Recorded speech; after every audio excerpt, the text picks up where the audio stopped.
I was at the Grand Central Terminal in New York City, Friday afternoon, waiting for the Long Island Railroad train back home. It had been 3 years since I buried my son. 3 years since I saw Henry's coffin lower into the earth. 3 years since my life was cut in two. I was near the commuter tracks, close to the display board, when I saw him. It was him. The same height, the same way of walking, the same curve in his shoulders when he adjusted his backpack, even the way he tilted his head to check his phone for directions. That thing Henry always did, as if the world was a map written in small print. My heart stopped. I dropped my leather tote bag. The cans of diet soda I'd bought for the ride rolled across the marble floor. I didn't care.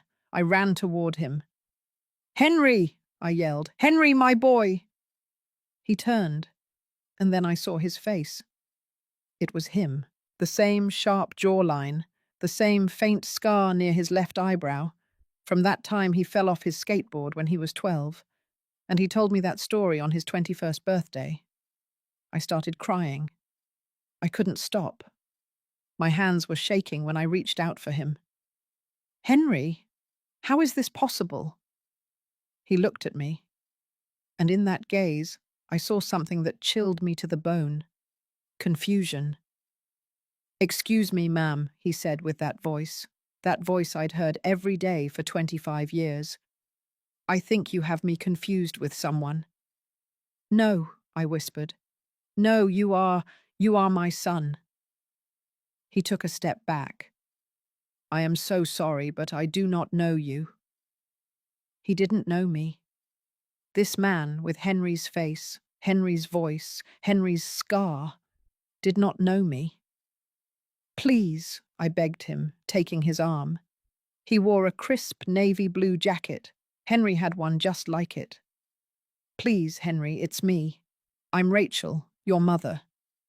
He gently but firmly pulled away. "Ma'am, I think you're mistaken. My name is not Henry." And then he walked away. He walked toward the exit, hailed a cab, and left the terminal as if nothing had happened, as if I didn't exist. I stood there, in the middle of the crowded station, surrounded by rolling soda cans, crying in front of strangers who looked at me with pity. A transit cop approached me. "Are you all right, ma'am?" No, I was not all right, because I had just seen my dead son walking through the train station, and he didn't recognize me. That night, in my empty apartment in Connecticut, I sat on the couch.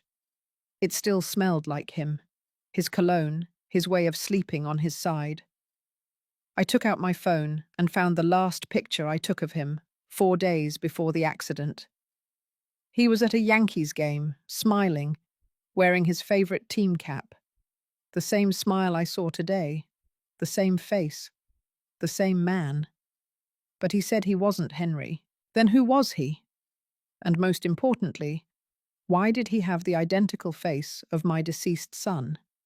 My name is Rachel Evans. I am 53 years old, and what I am about to tell you in this story, I still struggle to believe myself.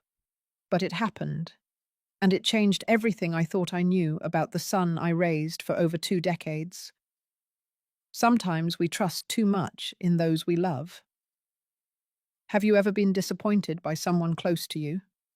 Tell me your story in the comments. I want to read it. I did not sleep that night. How could I? Every time I closed my eyes, I saw him, walking through that terminal, turning toward me, saying those words that broke me a second time. "I think you have me confused with someone." I got up at 3 in the morning and went to the living room. I poured myself a glass of water and sat in the armchair where Henry used to fall asleep watching football. His favorite team blanket was still folded on the arm of the sofa. His baseball glove was still next to the coffee table. 3 years. 3 years since that afternoon when the police came to the door. The car accident. He was driving back from a friend's house in Pennsylvania for the Thanksgiving break. They said the crash was instantaneous, that he didn't suffer. But I did suffer. I suffered every day since then. I suffered when I had to choose the casket. I suffered when his sisters cried at the funeral. I suffered when I packed up his room because I couldn't bear to look at his empty desk. I suffered every night sleeping in this house that suddenly felt too big and too silent. And now I was suffering again, but in a different way, because either I was going crazy or something impossible had happened in that train station. I took my phone. My hands were shaking when I opened the photo gallery. I searched for Henry's last photo. There he was, smiling, with his checkered flannel shirt he loved so much, with that scar near his left eyebrow. I zoomed in on the image. The scar. The same exact scar I saw today on that man's face. Henry told me the story of that scar when he was 18, just before college. We were on a beach trip to the Jersey Shore, sitting on the sand, watching the fireworks. I traced the thin line with my finger and asked him how he got it. I fell off my skateboard when I was 12, he told me. I was going down a steep hill in the neighborhood trying to impress a girl. I lost control and crashed into a mailbox. My dad almost passed out when he saw me come home with blood all over my face. He took me to the emergency room and they gave me 6 stitches. 6 stitches. The man at the train station had that same scar in the exact same spot. How was that possible? I stood up. I started pacing the living room. My mind kept spinning. There were 3 possible explanations. 1, grief had driven me insane and I was hallucinating. 2, Henry had faked his death in some impossible way. 3, that man was, what? A double? A secret twin? The first option terrified me, the second was absurd, and the third was impossible. Henry had told me his whole life. He was our only child. His father, my ex-husband George, had passed away 2 years before Henry did. He had no siblings, no close cousins. Our family was small. I knew his entire life. Or did I? I walked to the closet that used to be Henry's. His scent was still there. Cologne, laundry detergent, that aroma that was uniquely his. I started going through his things, his hoodies, his jeans, the box where he kept his college medals, the shelf where he stored his comic books. I don't know what I was looking for. A sign, a proof, something that would tell me I wasn't going crazy. And then I saw it. At the very back of the closet, behind the shoe boxes we never moved, there was a cardboard box I didn't recognize. I pulled it out. It was dusty, heavy. I sat on the floor and opened it. Inside were papers, old documents, yellowed photographs. I took out the first photograph. It was a young woman, maybe 20 years old, holding a baby. Behind her, you could see an old building with a sign that read, St. Michael's Children's Home, Boston, an orphanage. I turned the photo over. On the back, in faded handwriting, it said, Lisa, 1999. Lisa, the name of Henry's biological mother, I thought, but I had never heard of a Lisa. My heart started beating faster. I took out more photos. One of them showed the same woman, a little older, standing in front of a church with a small child by the hand. The child must have been about 5, dark hair, big eyes. Henry. But there was something strange about that photo. In the background, blurry, you could see another person, a child, the same age, with the same dark hair. I grabbed a magnifying glass Henry used for his hobby. I returned to the photo and examined it. The child in the background looked like the child holding Lisa's hand, too similar. My hands began to shake. I took another document from the box.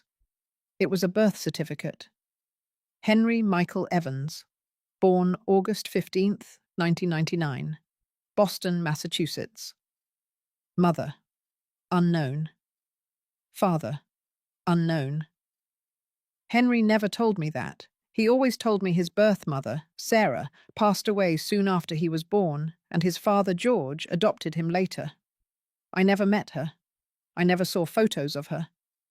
Henry said his mum kept few things after she died. But this birth certificate said mother unknown. I kept searching the box. I found a newspaper clipping, old, yellowed, from 1999. The headline read, St. Michael's Children's Home celebrates successful adoption program. More than 30 children find families this year. Below was a group photo of babies and young children with the nuns of the orphanage, and in the lower corner of the photo, marked with a faint pencil circle, there was a baby. Next to the circle, in shaky handwriting, someone had written, My two boys, my two boys. No, my boy. Two.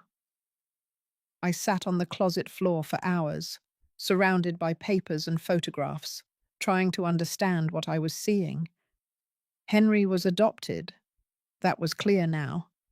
But those photos, that certificate, that circle around two babies, it was possible. Was it possible that Henry had a twin brother that he himself never knew existed? And that man at the train station. I gripped the chain of the locket I wore. Henry gave it to me on Mother's Day, promising he would love me forever. And he did. But now I had to know the truth, even if it hurt, even if it devastated me, even if it changed everything I thought I knew about the son I loved.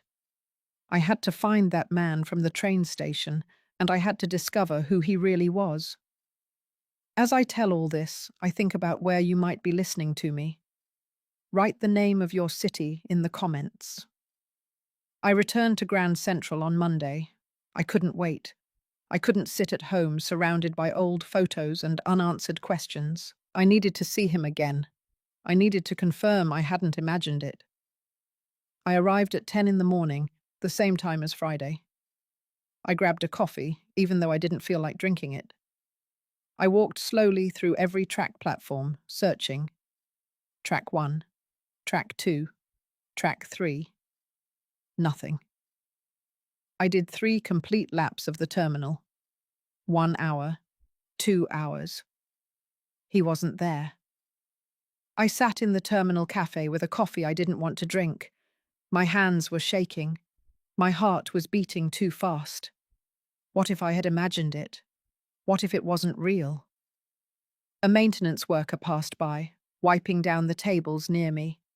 She was an older woman, about 60, in a janitor's uniform and a kind smile. "Excuse me," I said before thinking it through. "Do you work here every day?" She looked at me curiously. "Yes, ma'am. I've been working here for 15 years. Do you need something?"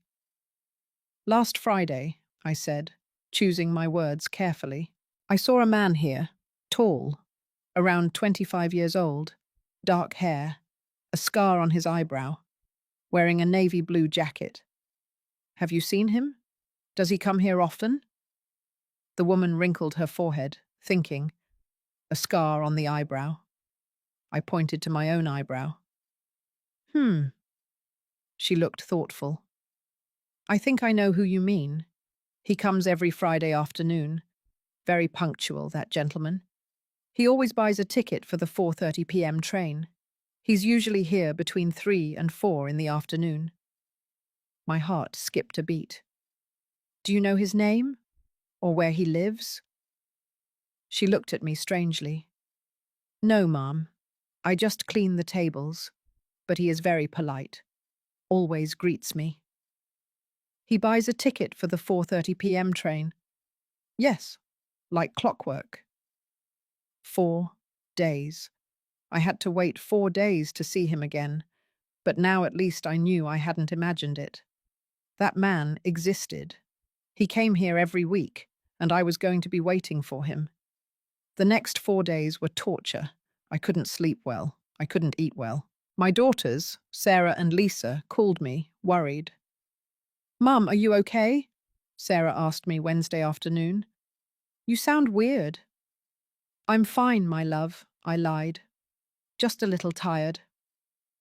"Have you been going to your therapist appointments?" she insisted. "After Dad and Henry's passing, you said you were going every week." I had stopped going 2 months ago. The sessions made me feel worse. The therapist wanted me to process the grief, to accept the loss, to move on. But how could I do that when I had just seen my dead son walking in a train station? "Yes, I'm going," I lied again. "Don't worry about me, Sarah. I'm fine." But I wasn't fine. I spent those 4 days investigating. I searched online for everything I could about St. Michael's Children's Home in Boston. I found that it had closed in 1985. Records had been transferred to the state's social services. I called the agency. They transferred me from extension to extension for 2 hours. Until finally a woman told me, "Adoption records from before 2000 are sealed, ma'am. They can only be opened with a court order, or if the adopted person requests their file." "But my son died," I explained. "I am his mother. I need to know if—" "I am sorry, ma'am. Without a court order, I cannot help you." I hung up, frustrated. I checked the box I had found in Henry's closet again. I took out all the photos. I put them in chronological order on the dining room table. Lisa, with a baby at the orphanage. Lisa, with a small child in front of the church. Lisa, with Henry, about 10 years old, in what looked like a family photo. Henry as a teenager, with his high school uniform. Henry as a young man, maybe 20, next to his sisters at a party. A complete life documented in photographs. But nowhere did his birth certificate mention his mother. Nowhere did his father, George, explain the adoption. It had all been a lie. Or perhaps Henry had lied to me. Maybe he never told me he was adopted. Maybe he took that secret to the grave. And if Henry had a twin, if that man at the train station was his brother, where had he been all these years? Why did they never meet? Why were they separated? So many questions, and only one way to find the answers. To return to that train station on Friday. On Friday, I arrived at 3 in the afternoon, an hour before he was supposed to appear, according to the cleaning lady. I sat in the cafe with a view of the main entrance. I ordered another coffee I wasn't going to drink. I put my phone on the table with Henry's last photo open. I looked at it every 5 minutes, comparing. The same eyes, the same nose, the same mouth. By 3:30, my heart was beating so fast I thought I was going to have a heart attack. At 10 minutes to 4, I saw him enter. It was him. He walked straight to the ticket machines. He took one. He started walking toward the commuter tracks. I stood up. My legs were shaking. This time, I wasn't going to run toward him yelling like a madwoman. This time, I was going to be smarter. I followed him at a distance. He checked the train schedule.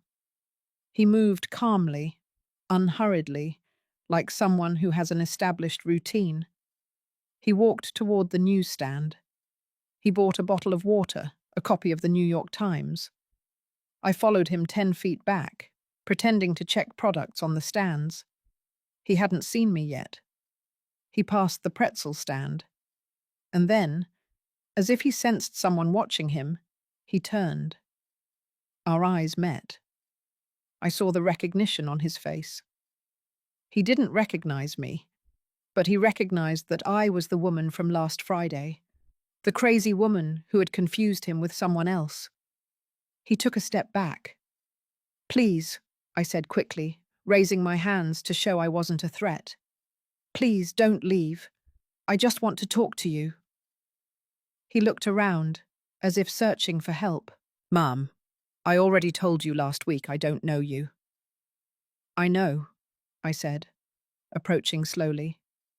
I know, and I believe you, but I need you to listen to me for just 1 minute. Please. He hesitated. I saw in his eyes that he was considering simply leaving. My son died 3 years ago, I said quickly before he could escape. His name was Henry Evans. And you? You are identical to him. He frowned. There are many people who look alike, Ma'am. Not like this, I insisted. You have the same scar as him. I pointed to my eyebrow.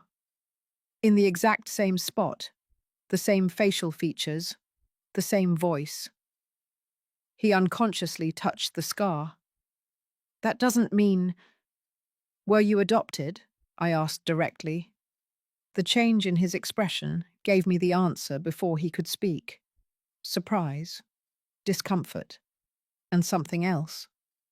Fear? That is none of your business, he finally said, his voice tense. My son was also adopted, I said. From an orphanage in Boston, St. Michael's Children's Home, in 1999. I saw his face go pale. How do you know? Because I found documents, I said. Photos, a birth certificate, and I think you and my son were brothers. He shook his head. No, that is impossible. Why? Because I don't have siblings. I was born alone. They told me when I requested my adoption file 20 years ago. Are you sure? I pressed. Did you see the complete file? Did you read everything? He gripped the handle of his bag tightly. They told me my birth mother left me at the orphanage, that she was alone, that she couldn't take care of me. That is all I know. And your date of birth? I asked, my heart in my throat. He looked at me suspiciously. Why do you want to know that?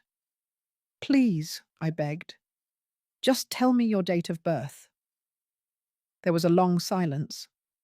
Finally, he said, August 15th, 1999. The world stopped. The same date as Henry, the same day, the same month, the same year. Oh my God, I whispered. He had also realized. I saw his face change, how the slow, terrible comprehension began to dawn in his mind. No, he said, shaking his head. No, that is not. It cannot be. What is your name? I asked with a trembling voice. He looked at me, and in his eyes I saw the same pain I felt. Robert, he finally said. My name is Robert. Robert, the name that Henry's biological mother, Lisa, had perhaps never forgotten. And suddenly, everything made sense. Henry never knew his true birth mother's name. I think we need to talk, I said softly. He nodded slowly, still in shock. Yes, he said in a hoarse voice. I think so.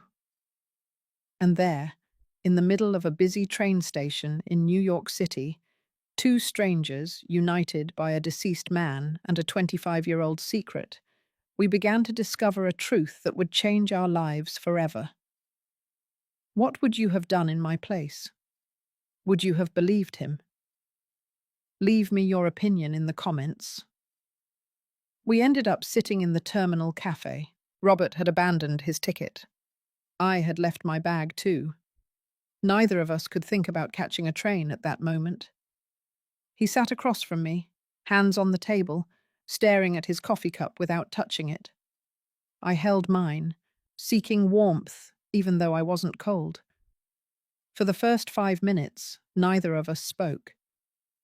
What do you say at a moment like this? How do you begin a conversation that could change everything you thought you knew about your life? Finally, I broke the silence. Since when did you know you were adopted? I asked softly. Robert looked up.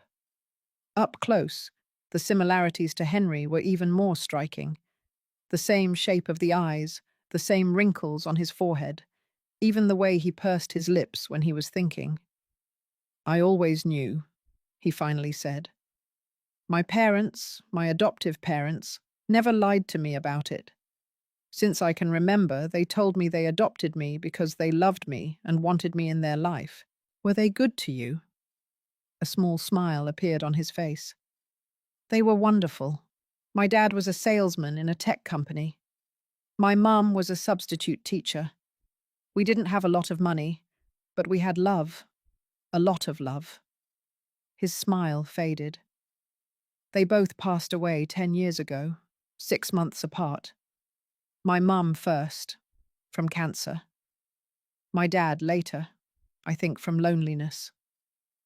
I nodded. I knew that kind of love, the kind of love that kills you when the other person leaves. "And did you ever look for your biological family?" "I tried once," Robert said, playing with his cup. "About 20 years ago, I went to the state's social services. I requested my adoption file. They gave me what they had. It wasn't much. A birth certificate that said mother unknown, father unknown. A report that said I was found at the door of St. Michael's Children's Home when I was only a few days old. A handwritten note that said, 'Please take care of my baby. I cannot give him what he deserves.'" My heart sank. "A note?" "Yes, I still have it at home. I saved it all these years." He paused. "They told me my mother was probably very young, that maybe her parents forced her to leave me. In those times, a single woman with a baby, well, you know how it was." Yes, I knew. The late 90s in the US. The stigma, the shame. Families that hid their pregnant daughters or sent them away. "And they never told you that you might have a brother?" "Never. The file didn't say anything about that. And when I asked if there was more information, they told me no, that the orphanage records were incomplete, that many documents had been lost when the place closed down." I took out my phone. I opened the photo of Henry. I put it on the table between us. This was my son, Henry. Robert looked at the photo, and I saw his face change, how disbelief gave way to astonishment, how his eyes filled with tears he was trying to hold back. "It's like looking at myself in a mirror," he whispered. "I know." "When did he die?" 3 years ago. A car accident. It was very fast. He didn't suffer." Robert passed his finger over the phone screen, zooming in on the image. "Did he know he was adopted?" I shook my head. "No, and I didn't know either until last week. I found a box hidden in his closet. Documents, old photos, a birth certificate that said father unknown. Everything he never told me. Why do you think his mother, his birth mother, didn't tell him?" "I don't know," I admitted. "Lisa, his birth mother, passed away 3 years ago. I never had a chance to ask her. But I think maybe she was afraid of losing him, afraid that if he knew the truth, he would want to look for his biological family. Or maybe she herself didn't know the whole story." Robert leaned back in his chair, running his hands through his hair, a gesture Henry made when he was stressed. I don't even know what to think." "Me neither. My whole life I thought I was alone in the world," he said, his voice cracking. "That I had no blood family, that nobody had wanted to keep me. And now you tell me I had a brother, a twin brother, and that he's already gone, that I will never be able to meet him." The tears finally rolled down his cheeks. He didn't try to wipe them. I reached my hand across the table. He took it, and in that moment, he wasn't a stranger. He was Henry's brother. He was family. "I'm so sorry," I said. "I'm so sorry you went through this. Both of you. that you were separated, that you never had the chance to meet each other. Robert squeezed my hand. What was he like? Henry? What was he like as a person? I smiled through my own tears. He was good, so good, a hard worker. He loved camping. He spent hours on the weekends planning his next trip. He loved old rock music. He always said music doesn't judge you. It just needs speakers and patience. I also like camping, Robert said with surprise. I have a small camper van. I go to the national parks every other weekend. Henry loved Yosemite and Zion, I said, astonished. He said the mountains were his therapy. Seriously? Yes. I do the same thing. My friends know that in the spring, I'm unreachable. Robert laughed, a sad but genuine laugh. We fell silent, assimilating that small connection, that invisible thread that had united two brothers who never met. Did he have children? Robert asked. Two, Sarah and Lisa, adults now. Sarah's 33. She's a teacher. Lisa's 31. She's an accountant. They both live here in the city. Have you told them about me? Not yet. I wanted to be sure first. I paused. I wanted to meet you first. Robert nodded. And you? I asked. Do you have family? Something crossed his face. Sadness. I was married, he said slowly. 16 years, but we divorced 8 years ago. It was difficult. We couldn't have children. We tried for years. Treatments, doctors. Nothing worked. And that destroyed us. She blamed me. I blamed myself. In the end, there was nothing left between us but resentment. I'm sorry. Me too. He shrugged. After the divorce, I focused on my work. I'm a software engineer. I have my own small company. I work from home most of the time. And that's it. My life is simple, quiet. I looked at this man in front of me. This man who shared the same DNA as Henry, who had his same mannerisms, his same passions, his same loneliness. Because Henry also felt alone sometimes, even if he never admitted it. I saw it in his eyes when he thought I wasn't looking. That sadness of someone who feels something is missing, but doesn't know what. Maybe it was this. Maybe it was that brother he never met. That half of himself that was ripped away before he could even remember it. We need more answers, I finally said. We need to know what really happened. Why were you separated? If your birth mother is still alive, why did Henry's mother adopt only Henry and not both of you? How are we going to find that out? Robert asked. You yourself said the records are sealed. Then we'll get a court order. Or we'll look for someone who worked at that orphanage. Someone has to remember. Someone has to know. Robert looked at me with a mixture of hope and fear. Why are you doing this? I am a stranger to you. Because my son deserves for us to know the truth, I said firmly, and because you deserve to know your story. And because... My voice cracked. Because when I saw you in that train station, for a moment, Henry was alive again. And I know it sounds selfish, but I'm not ready to let him go completely yet. Robert nodded slowly. I understand. I'm not ready to let go of the possibility of having had a brother either.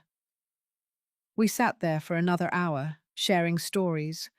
He told me about his childhood in New Jersey, where he grew up, about how his father taught him to fish, about how his mother sang him lullabies when he was sick. I told him about Henry, about how we met at a charity event when we were 28, about our small wedding in a town hall, about his sisters, about 25 years of motherhood that passed too quickly. And as we talked, I began to see not only Henry in Robert, but Robert himself. A kind man, a lonely man, a man who had spent his whole life feeling that something was missing without knowing what it was. Maybe I could give him that. Maybe I could give him the family he never knew he had. And maybe he could give me something too, not a replacement for Henry. Nobody could replace him. But maybe a connection, a reason to keep going, a way to keep my son's memory alive. When we finally stood up to leave, it was already dark outside. "Can I have your phone number?" I asked. "To keep you informed of what I find. And well, to talk, I guess." Robert smiled. That Henry smile that melted my heart. I would like that. We exchanged numbers. We walked out of the station together. He walked toward an old but well-maintained car, a silver Ford from 2010. Before getting in, he turned to me. "Thank you," he said, "for not thinking I'm crazy, for believing me, for wanting to know the truth." "Thank you," I replied, "for not running away when that hysterical woman chased you through the train station." We both laughed, a soft laugh that relieved some of the weight of everything we had discovered.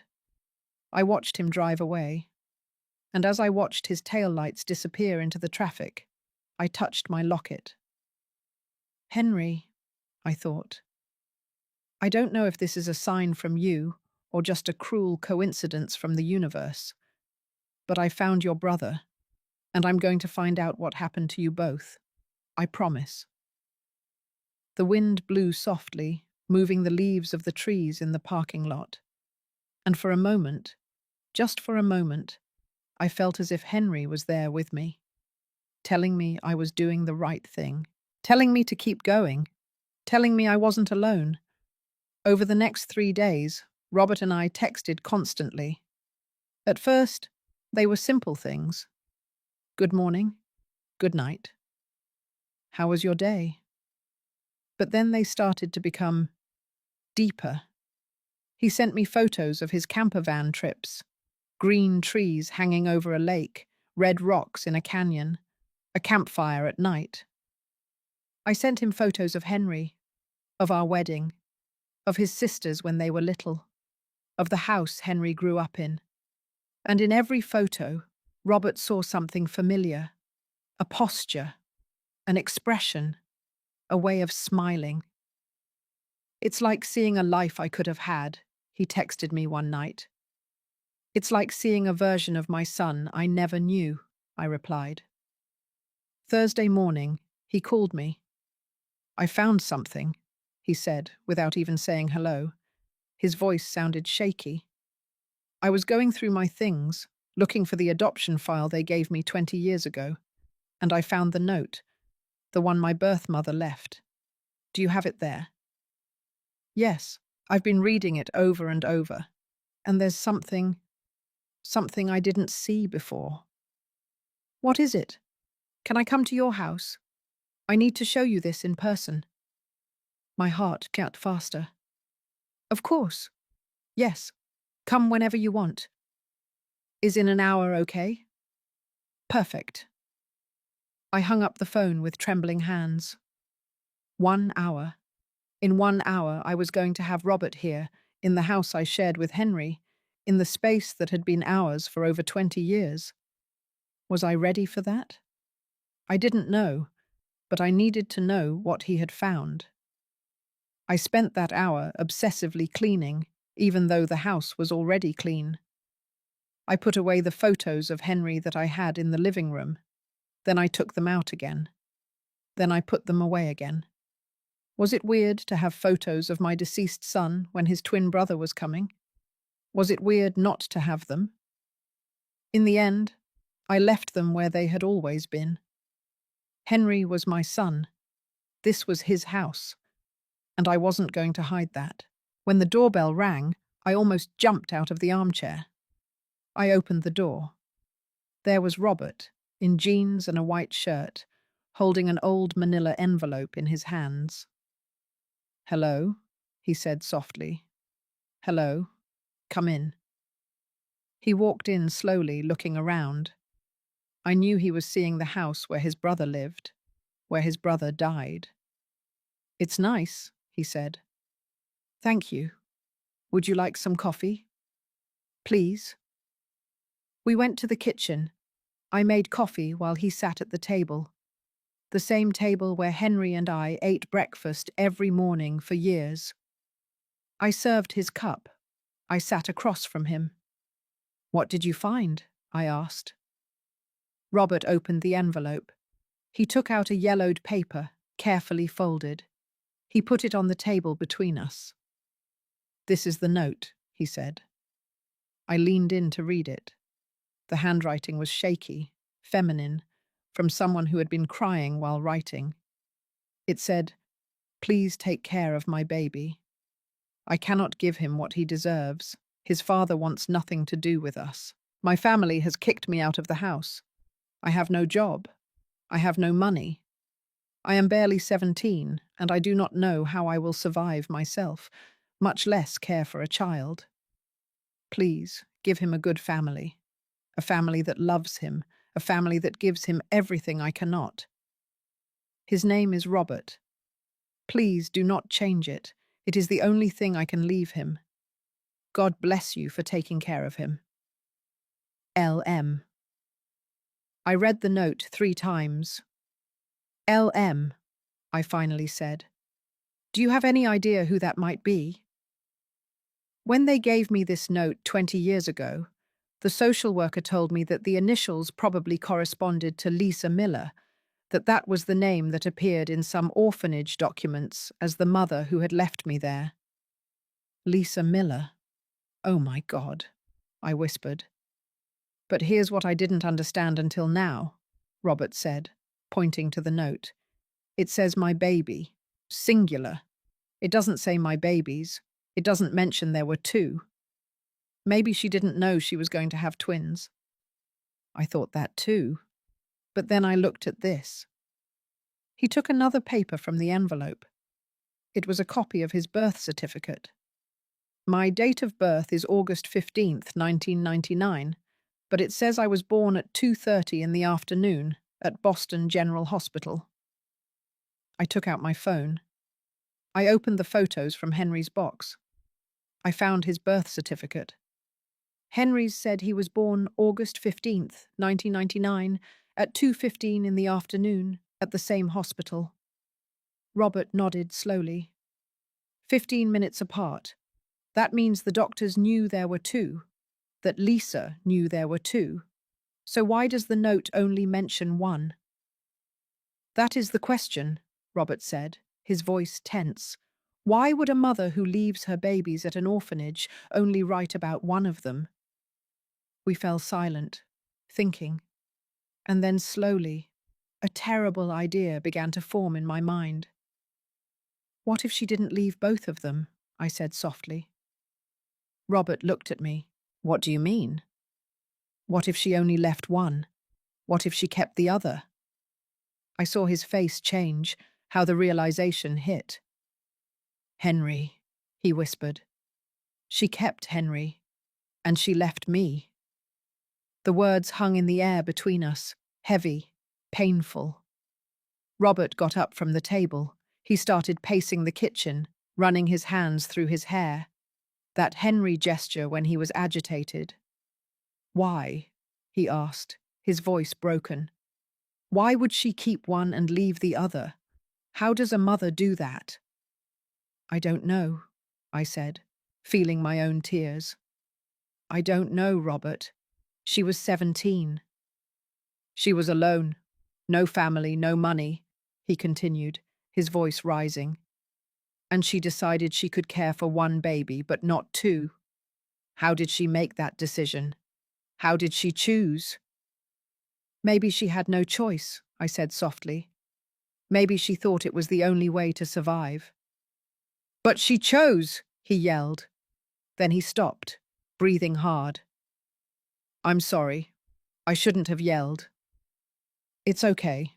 You have a right to be angry." He slumped into the chair, his head in his hands. My whole life I thought my mother hadn't wanted me, that she had abandoned me because she didn't love me. And now I discover that she abandoned me because she loved me less than my brother. We don't know that, I said, although I didn't even believe my own words. What else can it be? He looked up, his eyes red. She chose Henry. She kept him. She raised him. She loved him. And me, she left me with a note in an orphanage. I didn't know what to say. There were no words that could fix this. I need to find her, he finally said. I need to find Lisa Miller. I need to ask her why. Lisa passed away 3 years ago, I reminded him. Are you sure it was the same person? Henry's mother? I paused. The truth was I wasn't completely sure. Henry's adoptive mother was Sarah.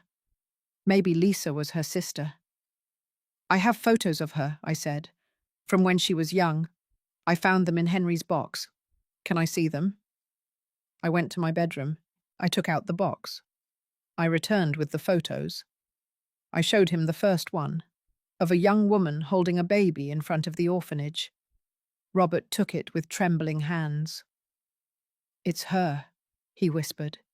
It's the woman from my dream. What? I have a recurring dream, he explained, without taking his eyes off the photo. I've had it since I was a child. I dream of a young woman holding me, singing to me, crying.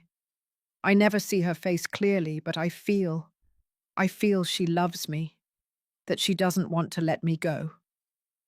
His tears fell onto the photo. It's her. I know it's her. I put my hand on his shoulder. Robert. Where is she buried? He asked abruptly. Lisa. Where is her grave? In Woodlawn Cemetery in the Bronx. Why? I want to go. I need to see her, even if it's just her grave. I looked at this shattered man in front of me, this man who had just discovered that the mother he thought had never wanted him, had actually loved him enough to give him a chance at a better life. Or maybe not. Maybe she could only save one and she chose the other. The truth was, we didn't know, and maybe we never would. I'll take you, I said. Tomorrow. We'll go together. He nodded, wiping his tears. Thank you. He stayed a little longer. We drank more coffee. We talked about lighter things. I showed him more photos of Henry, photos of his sisters, of our life. And little by little, I saw Robert calm down, how the pain turned into a more manageable sadness. When he finally left, it was already night. Can I see you tomorrow? He asked. Yes, tomorrow. He paused. Rachel, thank you.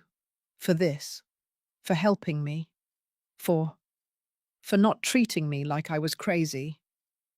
You are not crazy, I said. You are hurt. There's a difference. He smiled sadly. Henry was lucky to have you. I was lucky to have him. I watched him drive away again, and as I closed the door, I felt something strange in my chest. It wasn't the sharp pain of loss that I had felt for 3 years. It was something different, something almost like hope. Hope that maybe, just maybe, something good could come out of all this pain. That night, before sleeping, I sat on the bed with the photo of young Lisa holding a baby. I looked at it for a long time. Why did you do it? I whispered to the photo. Why did you separate them? Was it out of necessity? Out of love? Out of desperation? The photo, of course, didn't answer. But somewhere in my heart, I wanted to believe that Lisa had done the best she could, that she had loved both her children, and that leaving one had been the most painful decision of her life, a decision she took to the grave without ever telling Henry the truth. I touched my locket. Tomorrow I would take Robert to meet his mother, even if it was 25 years late, even if it was just a tombstone with a name. It was something, and sometimes something is better than nothing. Friday dawned cloudy. I woke up early before the sun rose. I hadn't slept well. All night I dreamed of crying babies, of a young woman who had to choose, of two identical children in separate cribs. I got up, made myself a coffee, and sat in the kitchen waiting for 9 in the morning. That was the time I had arranged to pick up Robert. At 8:30, my phone rang. It was Sarah, my daughter. "Mum, are you okay?" she asked without saying hello. "I called you 3 times last night and you didn't answer." I felt guilty. I had been so absorbed in all this that I had ignored her calls. "Sorry, my love. I was busy." "Busy with what?" "Mum, you're worrying me. For a week you've been acting strange." I took a deep breath. I had to tell them. Sarah and Lisa. They had a right to know that their brother had a twin brother. "Can you and Lisa come over tonight?" I asked. "I need to tell you both something important." "Are you sick?" Her voice sounded alarmed. No, it's not that. It's about Henry. I discovered something. Something you need to know." There was a silence. "What is it?" "Tonight. I'll explain everything tonight. Can you both come at 7? "Okay," she said, still sounding worried. "We'll be there." I hung up the phone just as the doorbell rang. Robert had arrived. I opened the door. He was dressed in black. Black pants, black shirt, as if he were going to a funeral. It made sense. "Good morning," he said. His voice sounded tired. He had dark circles under his eyes. It was obvious he hadn't slept either. "Good morning. Do you want coffee before we go?" "No, thank you. If you don't mind, I'd rather go now." "Of course. Let me grab my keys." The drive to the cemetery took 40 minutes. We went in my car. Robert was in the passenger seat, looking out the window without saying anything. I didn't speak either. What do you say at a moment like this? When we arrived at the cemetery, I parked near the entrance. There were few people. An elderly gentleman putting flowers on a grave, a young woman praying in front of a tombstone, an elderly couple walking slowly through the paths. "It's this way," I said, guiding Robert. We walked in silence along the paved path. We passed rows and rows of graves, names, dates, photos, complete lives summarized on marble tombstones. Finally, we arrived. Lisa Miller's grave. It was simple. A grey granite tombstone with her name, her date of birth, and her date of death. And a phrase Henry's father had chosen. "Beloved mother, rest in peace." Robert stood in front of the grave, not moving. I stayed a few steps back, giving him space. For long minutes, nothing happened. He just looked at the tombstone, his hands in his pockets, his jaw tight. And then he spoke. "Hello," he said softly. "I'm Robert, your son, the one you left." His voice broke on the last word. "I don't know if you can hear me. I don't know if it matters after so many years. But I need to say this." He took a deep breath. "I need you to know that I had a good life, that my adoptive parents loved me, that I was happy, that I don't hate you for leaving me." Tears began to roll down his cheeks. "But I need you to know also that it hurt. All my life it hurt not knowing why I wasn't enough, why you kept Henry and not me." He knelt in front of the grave. "Now I know it probably wasn't your fault, that you were very young, that you were alone, that maybe you thought it was the only way. But it still hurts.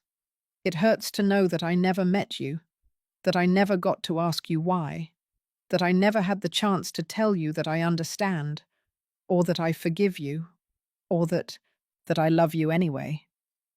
I was crying now too, silently, standing behind him. I met Rachel, Robert continued, Henry's mother. She's a good person. She has treated me kindly. She has helped me understand. And she has shown me photos of you when you were young. I saw the photo of the orphanage. I saw you holding that baby. I saw the love in your eyes. He wiped his tears with the back of his hand. I want to believe you held me that way too, even if it was for one day, even if it was for a few hours. I want to believe you loved me before you let me go. He remained kneeling there, in silence, for what seemed like hours, but was probably only minutes. Finally, he stood up. He turned to me. "Thank you for bringing me," he said. "You don't have to thank me." "Do you think she knew?" he asked. "Lisa, do you think she knew that Henry never found out he had a brother?" "I don't know," I admitted. Maybe. Maybe she planned to tell him someday and never found the right time.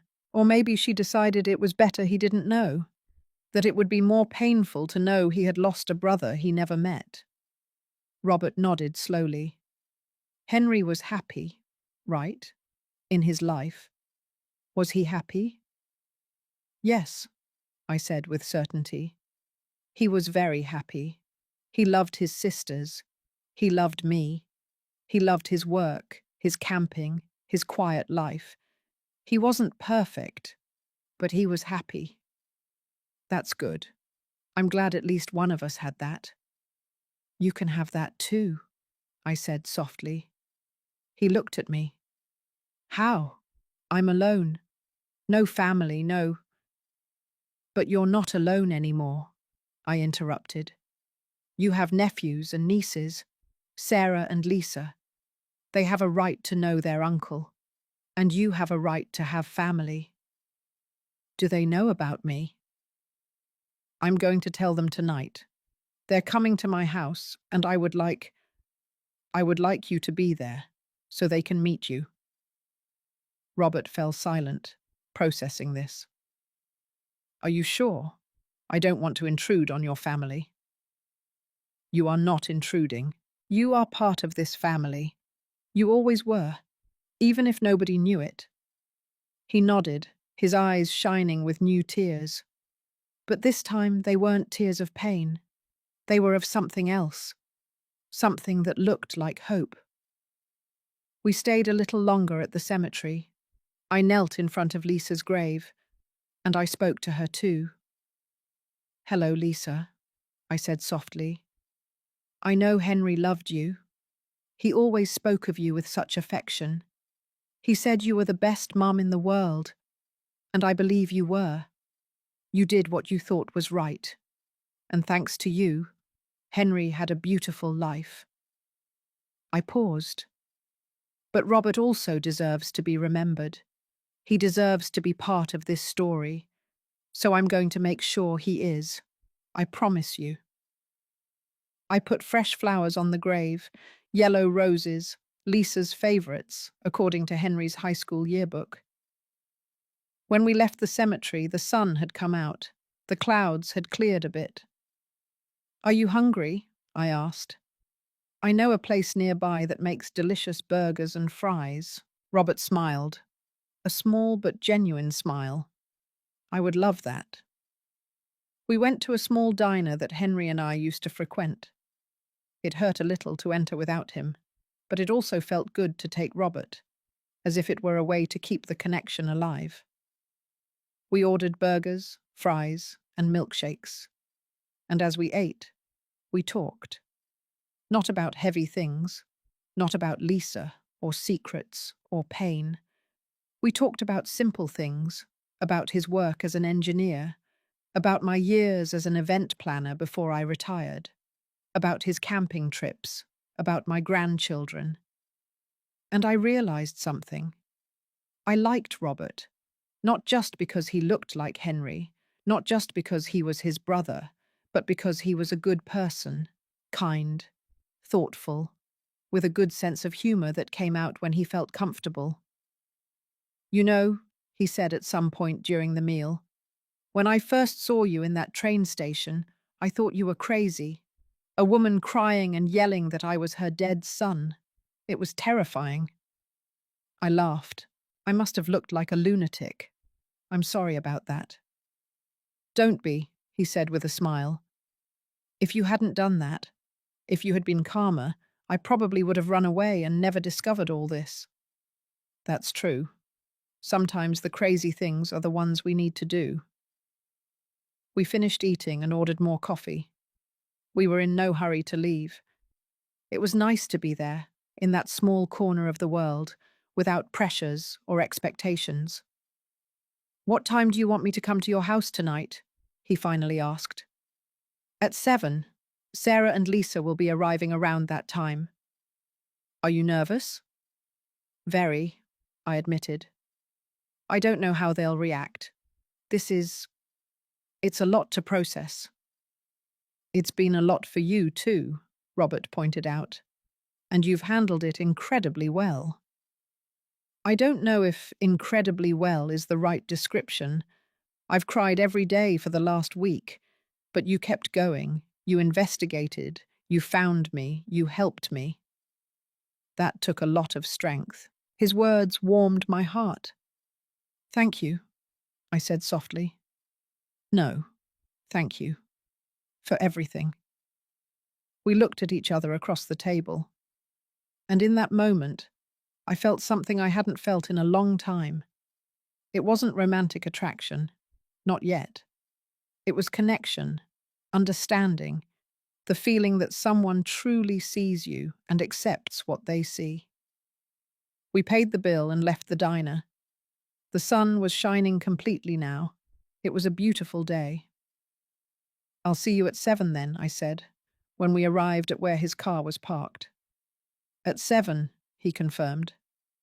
"And Rachel?" "Yes." "Thank you. For everything. For this day. For making me feel like I belong somewhere." "You always belonged," I said. "It's just that nobody had realized it." I watched him drive away, and as I drove back home, I thought about everything that had happened in the last week. A week ago, I was alone in my empty house, drowning in my grief for Henry. Now I had Robert. I had a mystery to solve. I had a reason to get up every morning. It wasn't the same as having Henry back. Nothing could replace that. But it was something. And as I had told Robert, sometimes something is better than nothing. That afternoon, I prepared the house for the meeting.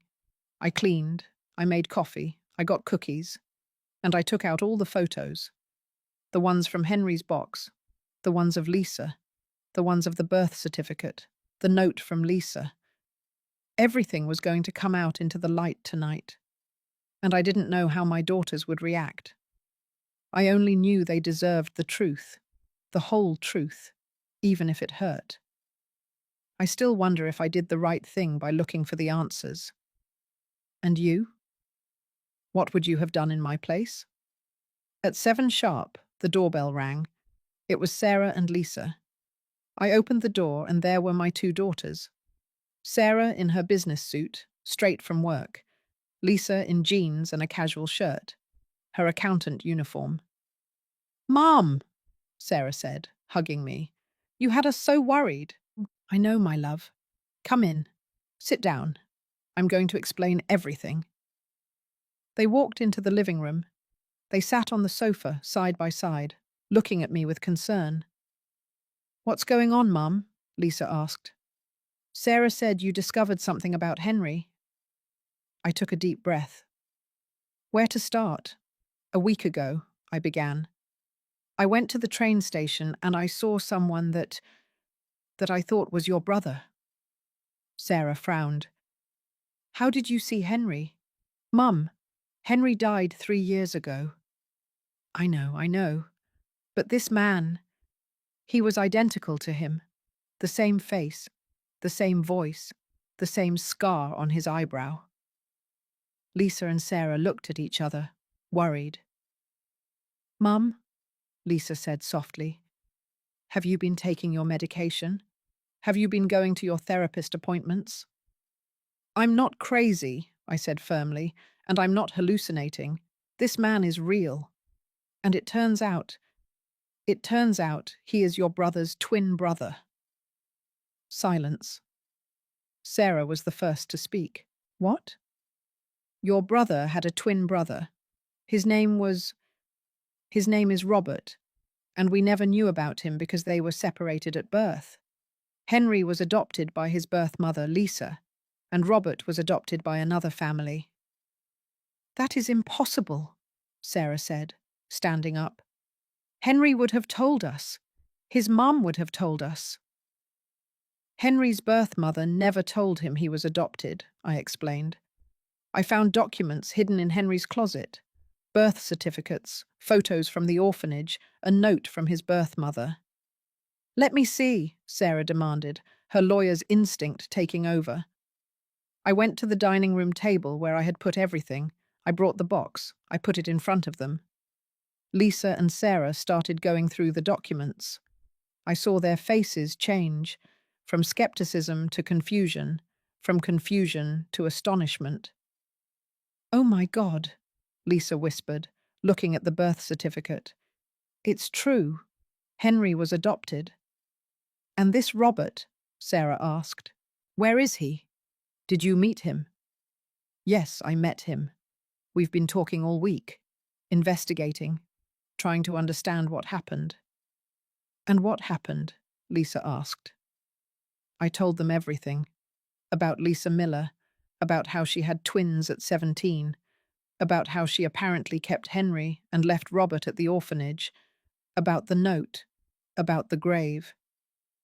When I finished, both were silent. Sarah couldn't find the words. It's too much. I know. Why did he never tell us? Lisa asked, her voice breaking.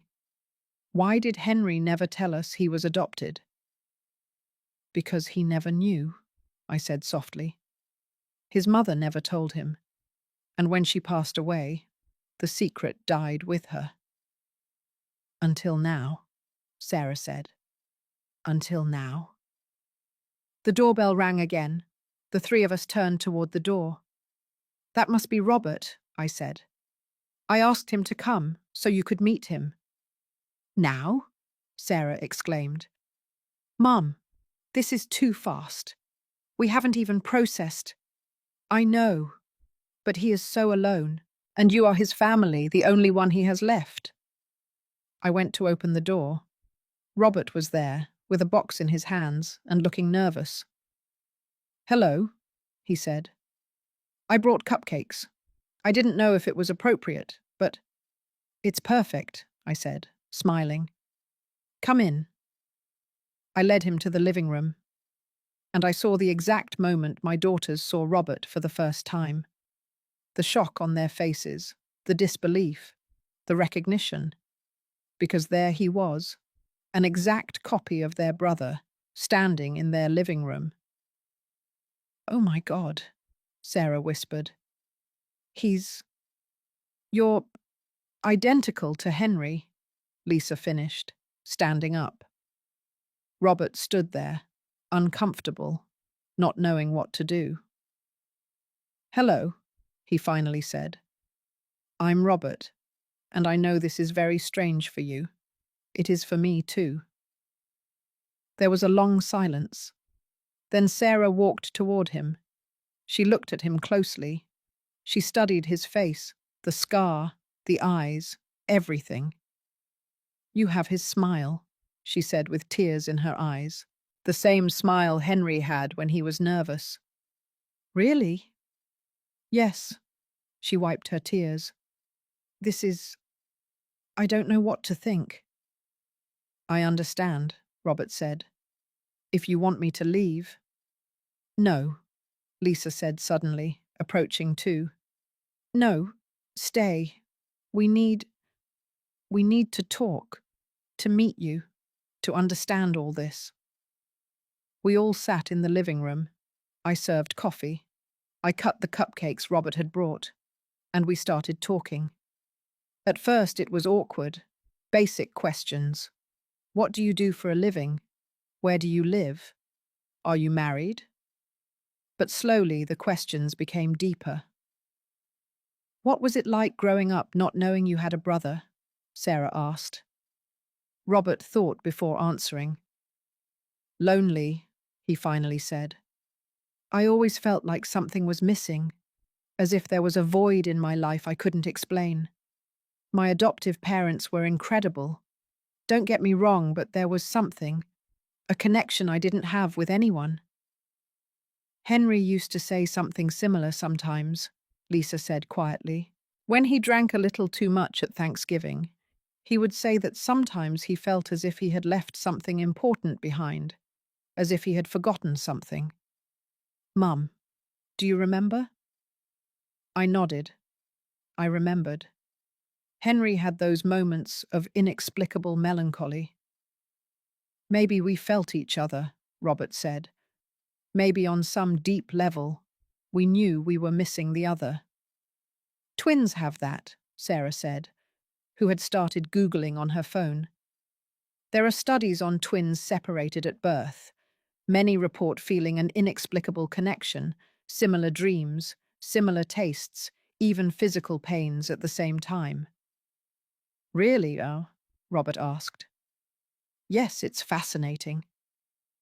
Sarah looked at him with renewed curiosity. Do you have any allergies? To shellfish? Why? Henry, too, Lisa said. He was allergic to shrimp. Once his whole face swelled up at a restaurant. The same thing happened to me when I was 22, Robert said. I ate shrimp cocktail at a wedding and ended up in the emergency room. And your coffee? Sarah asked. How do you drink it? Black with a little sugar. Just like Henry, Sarah and Lisa said at the same time. Robert laughed, a laugh that sounded exactly like Henry's. This is very weird, he said, but it's also incredible. Do you have photos from when you were a kid? Lisa asked. I would like to see them. Yes, I brought some. Robert took out his phone. I thought maybe you would want to see. He passed the phone. Sarah and Lisa looked at the photos.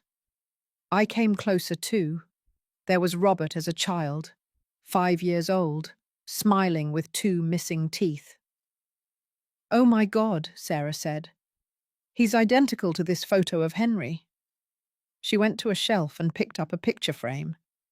It was a photo of Henry at the same age, 5 years old, smiling with 2 missing teeth. We put them side by side. They were indistinguishable. How is it possible that you never met? Lisa said, shaking her head. 25 years living in the same state, maybe in the same city, and you never crossed paths. Until now, Robert said softly, looking at me. Thanks to your mum. Mum was always kind of a detective, Sarah said with a small smile. When we were kids and we did something wrong, she always found out who it was. She said she had a 6th sense. It wasn't a 6th sense, I said. It was just paying attention. Well, I'm glad you paid attention this time, Lisa said. She looked at Robert. Because now we have an uncle we never knew we had. An uncle? Robert repeated with a trembling voice. Well, what else would you be? Sarah said practically. You're Henry's brother. That makes you our uncle. I saw Robert's eyes fill with tears. I never thought I would have nieces and nephews. Well, now you have 2, Lisa said, and soon to be 3. My husband and I are adopting a baby girl in 2 months. Seriously? Robert wiped his tears. Congratulations. Thank you. And now that baby is going to have a great uncle we never knew existed. We all laughed. It was a laugh mixed with tears, but it was genuine. We spent the next 3 hours talking, comparing stories, finding similarities, filling in the blanks. Robert told them about his divorce, about his work, about his camping. Sarah and Lisa told him about their lives, their jobs, their partners, their plans. And I sat there, watching this impossible scene, feeling something I hadn't felt in 3 years. Peace. It wasn't the peace of having overcome the pain. The pain was still there. It would probably always be there. But it was the peace of knowing that something good had come out of all this. That Henry, even though he was gone, had left a legacy. Not just in his sisters, but in this brother he never knew. "You know what we should do?" Sarah said suddenly. "We should do a DNA test, to officially confirm." "That's a good idea," Robert said, "to be 100% sure." "I'm already sure," Lisa said. "But yes, let's do it for the records." "And then," Sarah continued, "we should have a family dinner, a big one, with everyone. You, Uncle Robert, Lisa, my husband Mark, everyone." "I would love that," Robert said. "Me too," I said. When it was finally time to leave, it was almost 11 at night. I couldn't believe how much time had passed. Sarah hugged Robert at the door. "I'm glad Mum found you," she said. "Henry would have wanted us to meet." "I'm glad too," Robert said, returning the hug. Lisa hugged him next. "Welcome to the family, Uncle Robert." Those words made Robert cry again, but they were good tears this time. When my daughters left, and it was just Robert and me, we sat in the living room in silence for a moment. "Thank you," he finally said, for giving me a family." "You don't have to thank me. This was always your family. We just know it now. Your nieces are incredible." "I know. Henry was very lucky." "Henry was very lucky in general," Robert said. "He had a mother who loved him, a family that adored him, a full life." He paused. "Sometimes it hurts to think about everything he had, and I didn't." "But now you have it," I said softly. "Now you have nieces who love you. You have a family. You have a place where you belong, thanks to you." "No," I said. "Thanks to fate, or to God, or whatever it was that made me see you in that train station.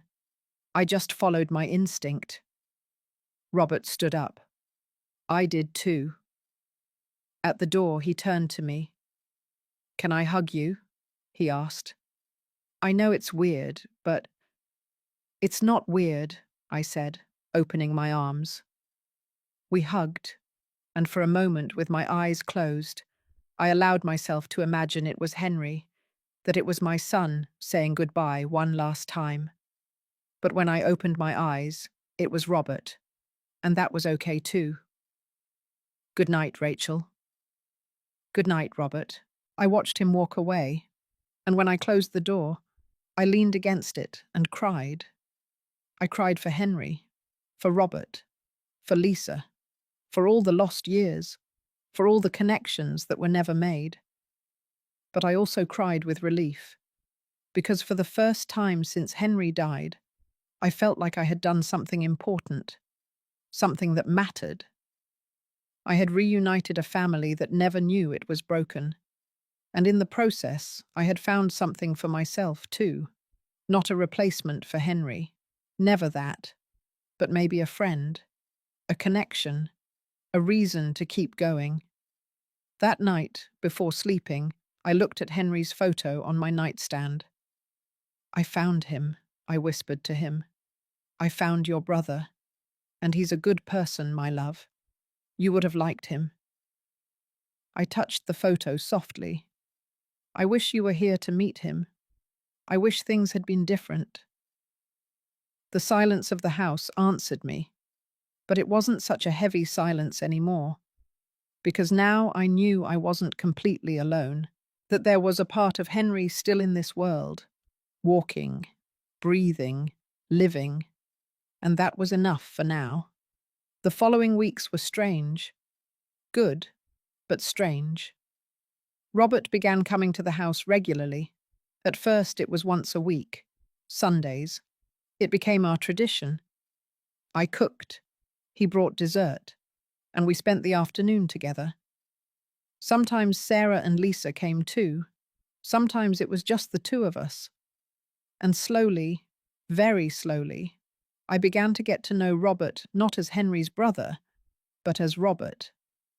I discovered he liked reading mystery novels, that he collected classic rock vinyl records, that he had learned to play the guitar when he was young, but had quit after the divorce. "Why did you quit?" I asked him one Sunday while we were doing the dishes together. "Because she hated the sound," he said with a sad smile. "She said it gave her a headache. So I put the guitar in the closet and never took it out again." "That's sad." "Many things in that marriage were sad." He shrugged. "But it's over now. It doesn't matter anymore." "Is the guitar still in the closet?" "Yes." "You should take it out," I said. "Life is too short not to do the things you love." I knew it well. Henry died at 25, just when we were planning his first big trip, just when he was going to start doing all those things we always said he would do someday. Someday never came. "You're right," Robert said thoughtfully. "Maybe I should." 2 days later, he sent me a video. It was him playing the guitar. An old song by Tom Petty, Wildflowers. Henry loved that song. I replied, "Beautiful. Your brother would have loved to hear you play." He replied, "Maybe in some way he did hear me. I like to think so. That Henry was somewhere, watching all this, and was happy that his brother and I had found each other." A month after the day he met Sarah and Lisa, Robert invited me to his house for the first time. He lived in a small house in the suburbs of New Jersey. Nothing luxurious, but well kept, with a small garden in the front, full of flowers. "Your garden is beautiful," I said when I arrived. "Thanks, it's my therapy." He showed me his tomatoes that were huge and red. "Look at these. They are heirloom variety. I planted them 3 months ago." "Henry also planted heirloom tomatoes," I said, touching one of the plants. He said they tasted better than the ones at Kroger. He was right. We have to try them. He cut 2 ripe tomatoes. We're going to use them for lunch. He invited me inside. The house inside was simple, functional furniture but not much decoration, few paintings on the walls, few photos. It was the house of someone who lived alone and didn't receive many visitors. "Sorry about the mess," he said, although there was no mess. Everything was clean and tidy. "It's perfect," I said. He prepared lunch for me. Pasta with the tomatoes from his garden, fresh basil, olive oil. Simple but delicious. We ate at his small kitchen table, with a view of the garden through the window.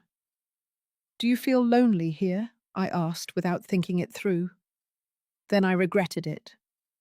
"I'm sorry, I shouldn't have." "No, it's okay," he interrupted me. "Yes, sometimes I feel lonely, especially at night, but I got used to it. After the divorce, I preferred to be alone than to be with someone who made me feel worse." I understood that. I knew widowed women who had remarried quickly because they couldn't stand the loneliness, but I could never imagine myself with anyone else but Henry. "And you?" Robert asked. "Do you feel lonely in your house?" "All the time," I admitted. "The house is too big for one person. There are too many memories, too many empty spaces." "Have you thought about selling? Moving to something smaller?" Sarah suggested it, but I can't. That house it's where Henry lived, where we raised his sisters. Selling it would feel like betraying him. Robert nodded. "I felt that way about my wedding ring. After the divorce, I took it off but kept it in a drawer. I couldn't throw it away. It was like throwing away 8 years of my life. Even if those years weren't happy, they were still mine." "Do you still have it?" "Yes. In a box along with other things I don't know what to do with." Photos, letters, memories of a life that no longer exists. We were silent for a moment, two people carrying their own sorrows, their own losses. "You know what the hardest thing is?" he finally said. "It's not the loneliness itself. It's not having someone to share the small things with, like when you make a joke and there's no one to laugh, or when you cook something tasty and there's no one to try it, or when you see something interesting on the street and you turn to comment on it, but there's no one there." "Yes," I whispered. "Exactly that."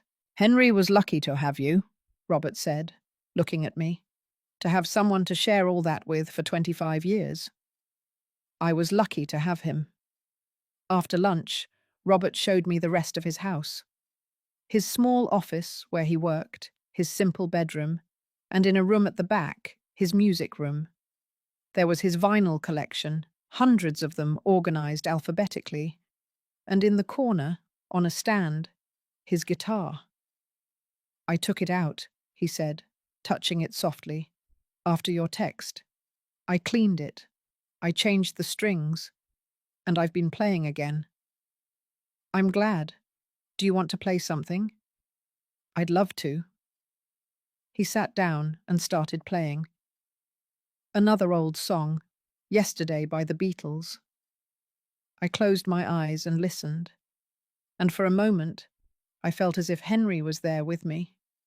Not literally, not as a ghost or spirit, but in the music, in his brother's hands playing those strings, in the memory of all the times Henry and I sang that song in the car.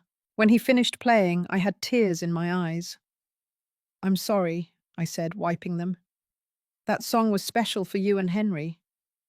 "Yes, we used to sing it when we drove."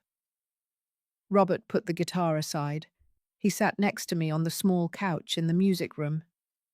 "Rachel, there's something I've wanted to ask you, but I haven't known how." "What is it?" "Is it okay?" he asked softly. "That I'm here, that we've formed this friendship. Doesn't it feel like you're replacing Henry?" I thought carefully before answering.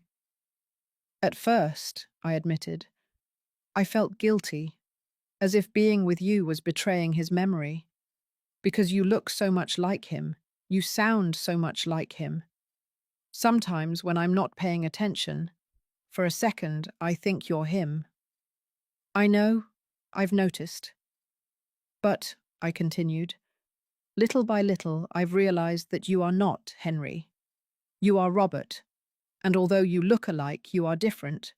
You are quieter, more introspective, more musical. Henry was more outgoing, more direct, more sporty.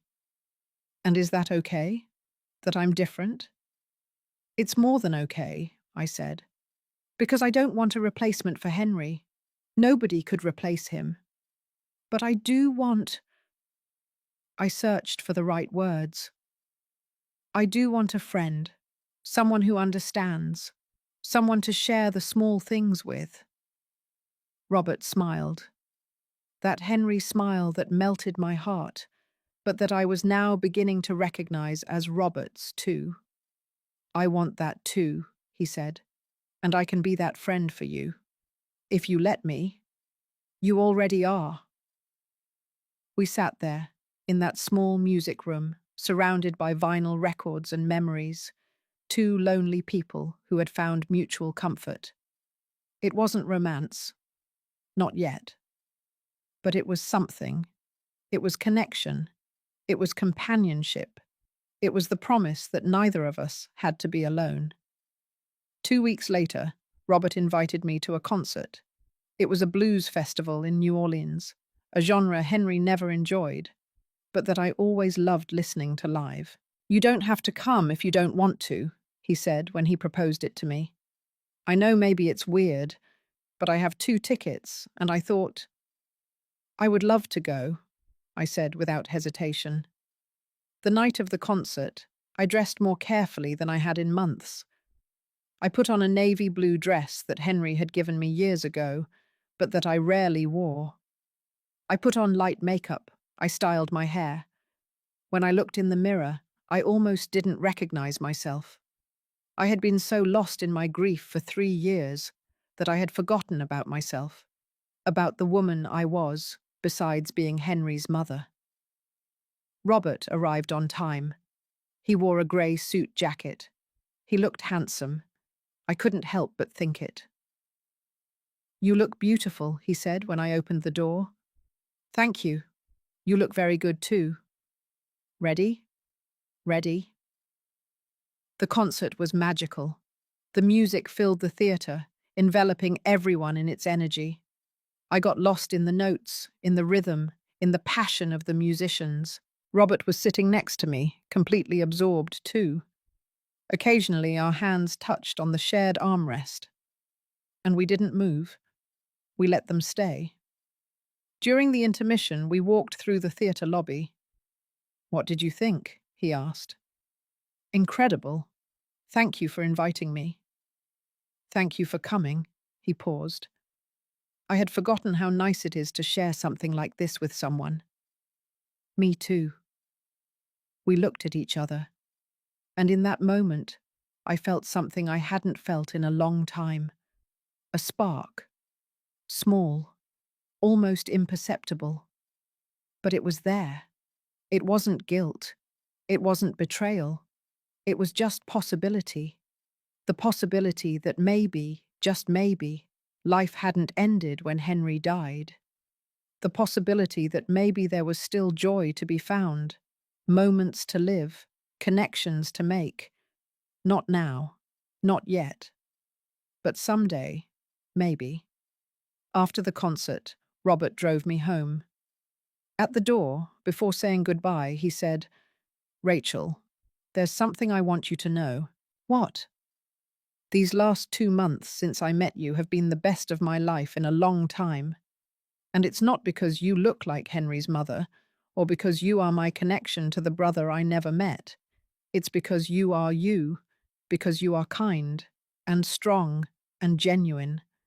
And I feel fortunate to have met you." My heart beat faster. "I also feel fortunate to have met you." "Good," he smiled. "I just wanted you to know." "Robert, you don't have to say anything." He interrupted me gently. "I'm not asking for anything. I just wanted you to know how I feel." I nodded, speechless. "Good night, Rachel." "Good night, Robert." I watched him walk away, and when I entered my house, I sat on the sofa and touched my locket. The locket that Henry gave me. The locket that promised eternal love. "Henry," I whispered to the empty air. "I don't know what to do. I don't know if it's okay to feel what I'm starting to feel. I don't know if I'm betraying you, or if this is what you would have wanted for me." The silence answered me, as always. But in my heart, I felt that Henry would understand, that he wouldn't want me to spend the rest of my life alone, crying over him, living in the past. He would want me to be happy. And maybe, just maybe, Robert could be part of that happiness. Not as a replacement, never that, but as a new beginning, a second chance, an unexpected gift from the universe. Or maybe a gift from Henry himself, sending me his brother when I needed it most. I didn't know for sure, but I was starting to believe it was okay not to know, that it was okay to simply let myself feel and see where the path led me. 3 months after that night at the concert, I received a call that changed everything again. It was a Tuesday afternoon. I was in the kitchen doing dishes when my cell phone rang. An unknown number from Boston. "Hello? Mrs. Rachel Evans?" asked an elderly female voice. "Yes, this is she." "My name is Sister Beth. I'm calling from the Convent of the Sisters of Charity in Boston. I work with the historical records of St. Michael's Children's Home." My heart raced. "Yes, how can I help you?" "Well, it's more like I can help you. A few months ago, Someone from the state's social services contacted me saying you had been looking for information about an adoption from 1999, the Miller twins. Yes, I said, almost breathless. Yes, I've been looking for information. Did you find something? Something you might want to see? Letters. From Lisa Miller. She wrote several letters before she died. They are in our archive. They were never delivered because, well, I'll explain that when you come. What? What kind of documents? Letters. From Lisa Miller. She wrote several letters before she died. They are in our archive. They were never delivered because, well, I'll explain that when you come. I'll be there, I said without thinking. When can I go? Whenever you like. I am here every day. I will go this weekend. Perfect. I will wait for you here, Mrs. Evans. I hung up with trembling hands. Letters. Lisa had written letters. I immediately called Robert. Did they find something? I said as soon as he answered. A nun in Boston. She says she has letters from Lisa. What? When? I have to go this weekend. Do you want to come with me? There was a pause. Are you sure? He asked. Maybe those letters say things that hurt. I know, but we need to know the truth, the whole truth. You're right. He took a deep breath. Yes, I'll go with you. Saturday morning, we left for Boston. It was a 3-hour drive. Robert drove. I was in the passenger seat, nervous, looking out the window. We talked little during the trip. Both of us were lost in our thoughts, wondering what we were going to find. We arrived at the convent at noon. It was an old building, with stone walls and a quiet garden full of flowers. Sister Beth met us at the door. She was a woman in her 70s, small, with thick glasses and a kind smile. Mrs. Evans, I presume. Yes, and this is Robert. The sister looked at Robert. Her eyes widened. Oh my God, she whispered. You must be one of the twins. Yes, sister. You look so much like... She stopped. Please come in. I have a lot to show you. She led us to a small office full of files and old boxes. On the desk was a manila folder. Sit down, she said, pointing to 2 chairs in front of the desk. We sat down. She opened the folder. Before I show you the letters, I need to tell you the complete story, so you understand the context. Okay, I said. Lisa Miller arrived at St. Michael's Children's Home in July of 1999. She was 17 years old and 7 months pregnant. Her family had kicked her out of the house when they discovered her pregnancy. The baby's father, a boy from her school, denied the child was his. Robert squeezed his hands on his legs. Lisa had nowhere to go, the sister continued. So she came to us. We gave her shelter, food, a safe place to have her baby. Did you know they were twins? I asked. Not until the moment of birth. In those days, there were no ultrasounds like now. When the first baby was born, we thought that was it. But 15 minutes later, the second one was born. Henry and I, Robert said quietly. Yes, 2 perfectly healthy, identical, beautiful boys. And what happened next? I asked. The sister sighed. Lisa was devastated. She was 17, with no money, no family, no support. And now she had 2 babies. She didn't know what to do. She spent 3 days in the orphanage infirmary, crying non-stop, holding her babies. My heart broke imagining that scene. On the 4th day, the sister continued, she came to talk to me. I was very young then. I had just taken my vows. Lisa told me she couldn't care for 2 babies, that she could barely care for 1. She asked me if we could help her find an adoptive family for one of the children. Only for 1? Robert asked. Yes, she wanted to keep the other. She said she couldn't give up both, that she needed to at least try to be a mother to one of them. And how did she choose? Robert asked with a trembling voice. How did she decide which one to keep and which one to give up? Sister Beth looked at him with infinite compassion. She did not choose out of preference, son. She chose by chance.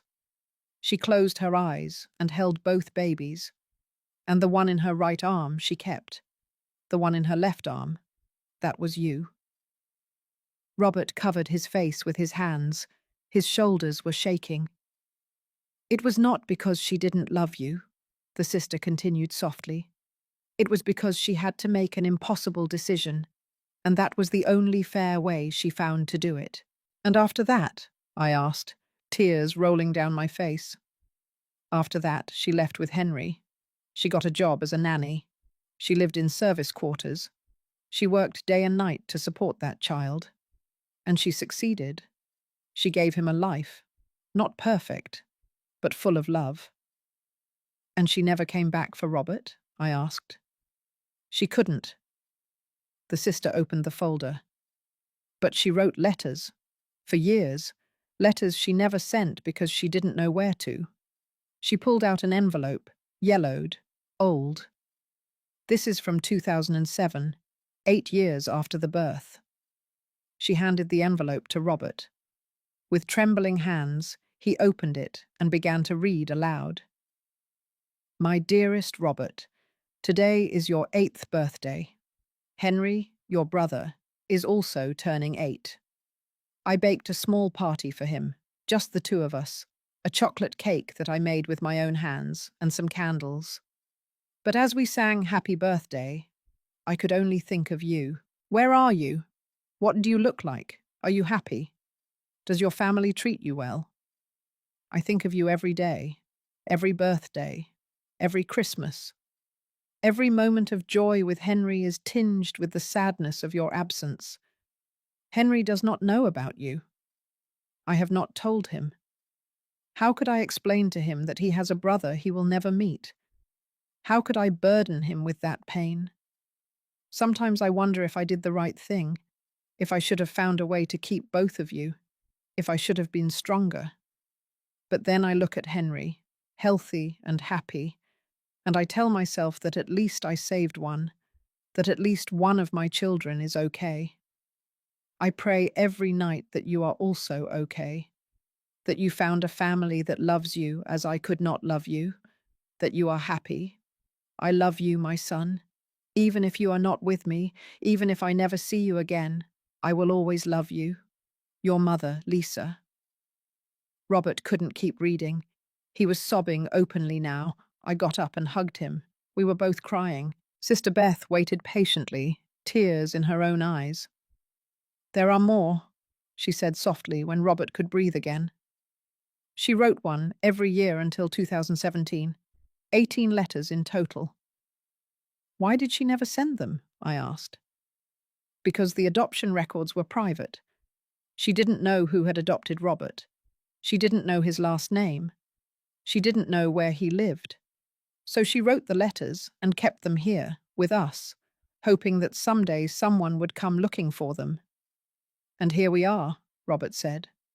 Here you are. The sister handed him the folder. All of these are yours, to read when you are ready. Robert took the folder with reverence, as if he were holding something sacred. Thank you, sister. There is one more, she said. A final letter. Lisa brought it to me in 2017. She said it would probably be the last because she was sick. She passed away 3 years later. She pulled out another envelope. This one was sealed. She asked me to give it to Robert if he ever came looking for her, that no one else should read it, only him. She handed the envelope to Robert. He looked at it for a long time. Then slowly he opened it. He read in silence. I watched his face change, how the tears rolled, how his lips trembled. When he finished, he passed the letter to me without saying a word. I read it. My dearest Robert, If you are reading this, it means you finally came looking for me. It means you found the answers you deserved to have. I am probably already gone. You probably never had the chance to meet me, and that hurts more than I can express. I want you to know something. Leaving you was the most painful decision of my life. Every day since then, I have lived with that pain, with the guilt, with the question of whether I did the right thing. But I also want you to know this: I loved you. From the moment you were born until the moment I left you, I loved you with all my heart. And I continued to love you every day after. I did not leave you because you were not enough. I left you because I wanted you to have a chance at a better life than the one I could give you. A family with money, with stability, with 2 parents. Henry also had a difficult life. We grew up in small apartments. We ate cheap food most days. We never had luxuries, but we had love, and I hope that was enough for him. I wish I could have done the same for you. I wish I could have been your mother too, but I couldn't, and I had to live with that reality every day. If you ever wondered why I abandoned you, the answer is, I didn't abandon you. I set you free. I gave you the opportunity I couldn't give you. And I hope, with all my heart, that you had a happy life, that you were loved, that you fulfilled your dreams. Because that was my dream for you. I love you, my son. I have always loved you. I will always love you. Your mother, who never stopped thinking about you, Lisa Miller. I folded the letter carefully and handed it back to Robert. We sat in that small office for a long time, in silence, processing, crying, healing. Finally, Robert spoke. Thank you, sister, for keeping these letters, for waiting all these years. It was the least I could do, Sister Beth said. Lisa was a brave woman. She did what she had to do to survive, and to give both of you a life. She deserves to be remembered with honor. She will be, I promised. I promise. We left the convent with the folder of letters. Robert held it against his chest as if it were a treasure, because it was. It was proof that he had been loved, that he hadn't been abandoned, that his mother had chosen him in the only way she could. With pain, but with love. In the car, heading back home, Robert finally spoke. My whole life I thought I wasn't wanted, he said. That I wasn't enough. And it turns out I was loved all along, just in a way I never knew. You were very loved, I said, taking his hand. By Lisa, by your adoptive parents, and now by Sarah, Lisa, and me. He squeezed my hand. You know what the craziest thing about all this is? What? That if Lisa hadn't made that impossible decision, I never would have met my adoptive parents, I never would have had the life I had, and I never would have met you. He was right. All the pain, all the suffering, all the impossible decisions had led to this moment, to us together, finding peace in the midst of the sorrow. I think, I said softly, that everything happens for a reason. We don't always understand why, but in the end, the pieces fit together in ways we never expect. Do you think Henry knew? Robert asked. Do you think somehow he knew I existed? I don't know, but I like to think so. That on some deep level, he knew something was missing, and that now, from wherever he is, he's happy that we finally found each other. Robert smiled, the first genuine smile since we entered that convent. I like to think that too. We drove in silence the rest of the way, but it was a comfortable, peaceful silence. When we arrived at my house, it was already night. Do you want to come in? I asked. No, thank you. I need to be alone for a while, to process all this, to read the other letters. I understand. Before leaving, he hugged me, a long, strong hug, full of gratitude. "Thank you, Rachel," he whispered, "for everything, for finding me, for helping me discover the truth, for giving me a family. You don't have to thank me. We are family, and family takes care of each other." "Family?" he repeated with a small smile. "Is that what we are?" There was something in the way he asked it, something in his eyes. "Yes," I said, although my heart was beating faster. "Family." For now, that was true, but we both knew it was starting to be something more, something neither of us was ready to name yet. But it was there, growing, waiting, like a seed planted in fertile ground, waiting for the right moment to bloom. 6 months after that visit to Boston, life had changed in ways I never imagined. Robert had become a constant part of my life. He no longer only came on Sundays, he came on Wednesdays too, to help me with the yard work. And on Fridays, to cook together. And sometimes during the week, just because. My daughters adored him. Lisa had invited him to be the baby's godfather when she was born, a beautiful girl named Ellie, in honor of his adoptive grandmother. When Lisa announced the name in the hospital, Robert cried, tears of joy and healing, of a circle finally closing. Sarah had also grown very close to him. She called him to ask for advice on her school cases. He, with his engineer's mind, could see patterns and numbers in ways she found helpful. And I had started to feel things that scared me, not because they were bad, but because they meant I was letting go of something I thought I would never let go of. My grief for Henry. It wasn't that I had stopped loving him. I would never stop loving him. He would always be my first love, my son, the man with whom I built a life. But little by little, I had begun to accept that my life with Henry had ended, and that it was okay to start something new. One Saturday morning, Robert arrived earlier than usual. I was still in my pajamas, drinking coffee in the kitchen, when he knocked on the door. "Robert," I said, surprised when I opened it. "I wasn't expecting you until 10. "I know. Sorry, but I couldn't wait." He looked nervous. He was carrying something in his hands. A small box. "Can I come in?" "Sure, come in. Do you want coffee?" "No, thank you. I need to tell you something."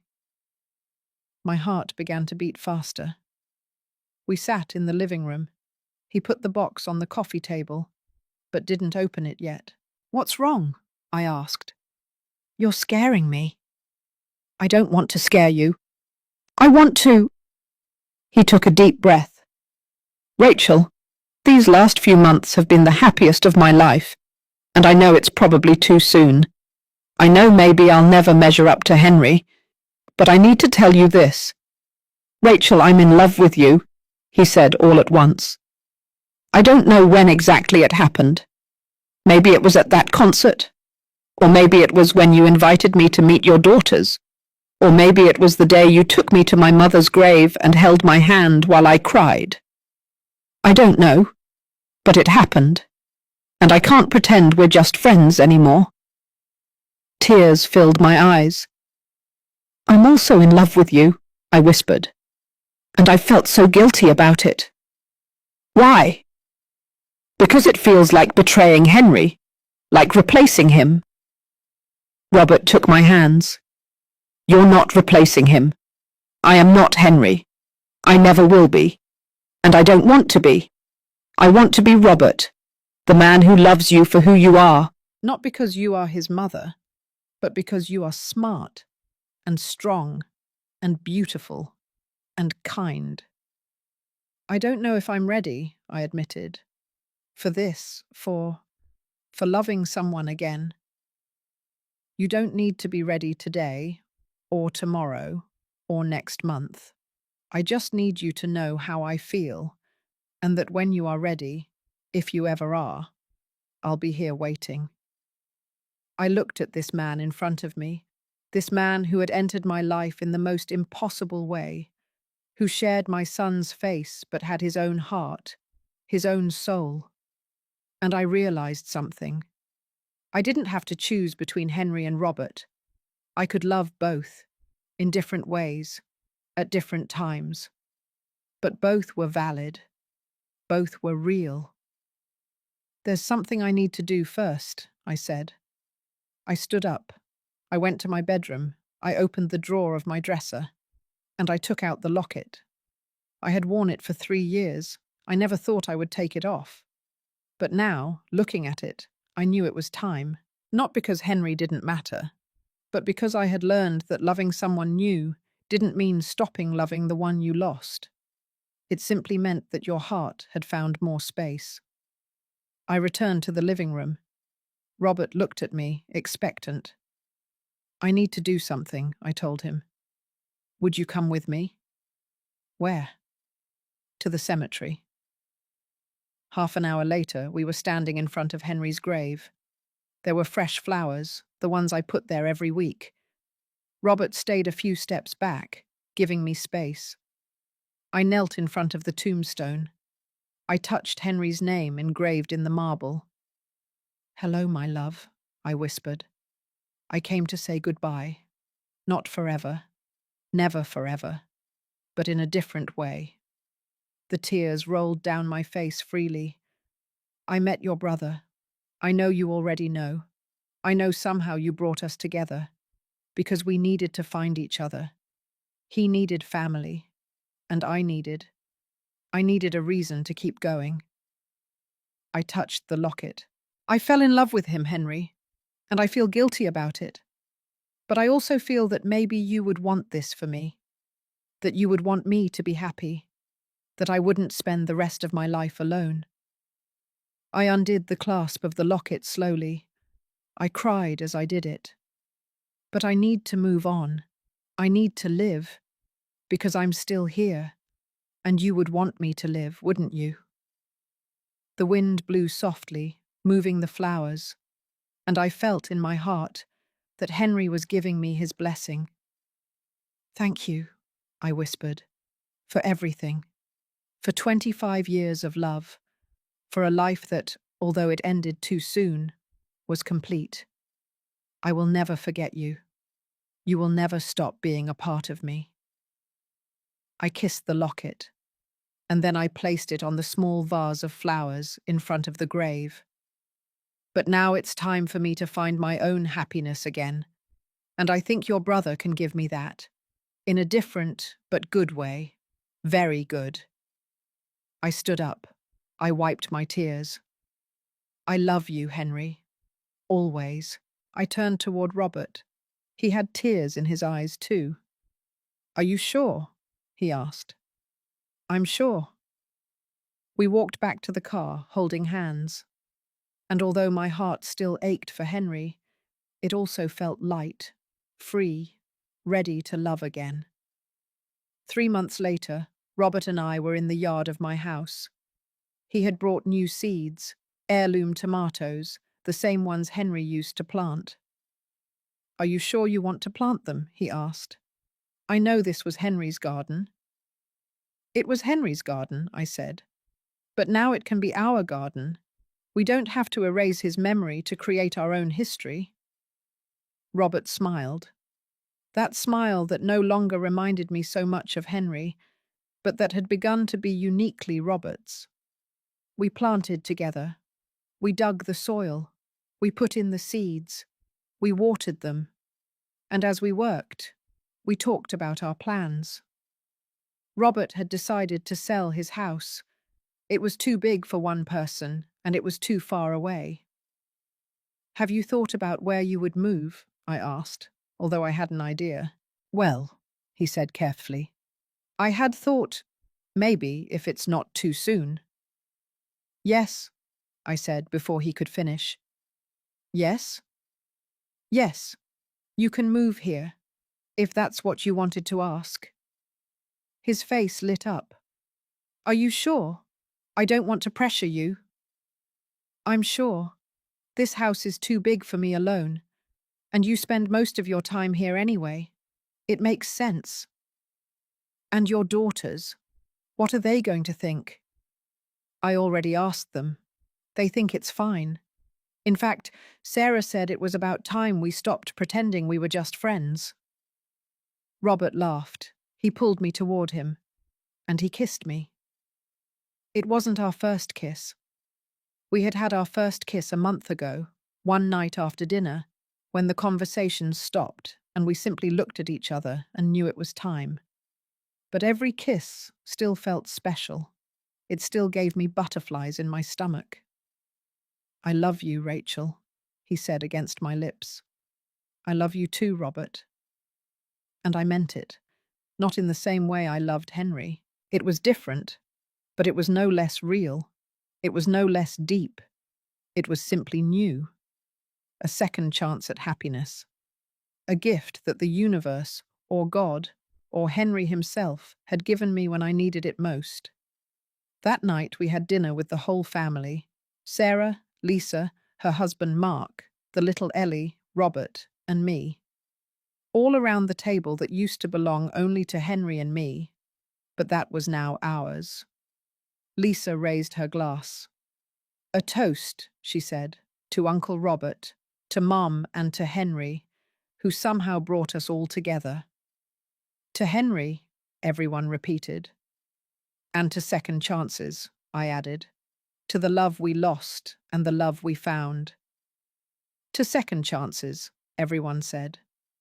We toasted, we drank, we laughed. And in that moment, surrounded by my family, with Robert's hand in mine, I felt completely at peace. It had been a year since that afternoon at the train station when I saw a ghost. A year since my life changed forever. And it had been the most difficult year of my life, but also the most transformative. I had lost my son, but I had found his brother. I had cried more than I thought was possible, but I had also loved again. I had discovered painful secrets, but I had also found healing truths, and I had learned something important, that life doesn't end with loss, it just changes. That love is not finite, it can grow, it can expand, it can find new ways of existing, and that sometimes the most painful endings lead to the most beautiful beginnings. I got up from the table for a moment. I went to the living room where we had family photos on the wall. There was Henry, at his graduation, with his sisters, in his favorite camping spot. And now, next to those photos, there were new ones. Robert, with Sarah and Lisa. Robert holding little Ellie. Robert and me in the garden. I hadn't erased the past. I had simply added to the future. And that was fine. More than fine. It was perfect. Robert came and stood next to me. What are you thinking about? He asked. About how strange life is, I said.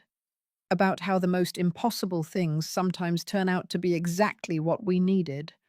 Like finding you in that train station. Like thinking I had seen a ghost when I had actually found the future. He hugged me from behind, resting his chin on my head. Thank you for not running away, he said. When you saw me that day, when you could have thought you were crazy and let it go. Thank you for chasing the truth. Thank you for not calling the police, I joked, when a crazy woman chased you through a train station yelling a dead man's name. We both laughed, and in that laughter there was healing, there was joy, there was hope. The things I thought I would never feel again after Henry died. But here they were. Because life, I discovered, always finds a way. Love always finds a way. And broken families always find a way to unite again, even if it's in the most unexpected way. Even if it takes a ghost in a train station for it to happen. This is the takeaway lesson I want you to carry with you from my impossible journey. When profound loss strikes, we often build walls of grief around ourselves, convinced that the greatest love we experienced is also the last. I learned that true love doesn't demand exclusivity from your future. It encourages your continuance. The strength it takes to embrace a second chance, whether it's a new purpose, a new path, or even a new person, is not an act of erasing the past, but an act of honoring the beautiful life that came before. Do not let the memory of a finished chapter prevent you from writing a magnificent new one. Grief teaches you profound humility and resilience, allowing you to recognize and appreciate unexpected blessings. Sometimes the universe sends you not a replacement, but a continuation, a new form of connection that helps you heal not just your heart, but also the unresolved pain of the one you lost. Open your heart to the possibility that life's most shocking twists are simply the mechanism for a profound and necessary renewal. If my story helps one single person to open their eyes, to believe that they can love again after loss, to understand that endings can also be beginnings, it will have been worth it. Because that's what I learned in this impossible year. That death is not the end of love, that secrets always find the light, that families are stronger than we believe, and that sometimes the greatest gift we can receive is a second chance. Not to replace what we lost, but to honor it by building something new, something beautiful, something none of us expected, but that we all deserved. Thank you for listening to the end. If this story touched your heart, subscribe and turn on notifications to hear more stories of women who transformed their pain into wisdom. Every day, a woman, a life lesson. Share this story with someone you love. Sometimes a story like this can change an entire day. God bless you, and until next time.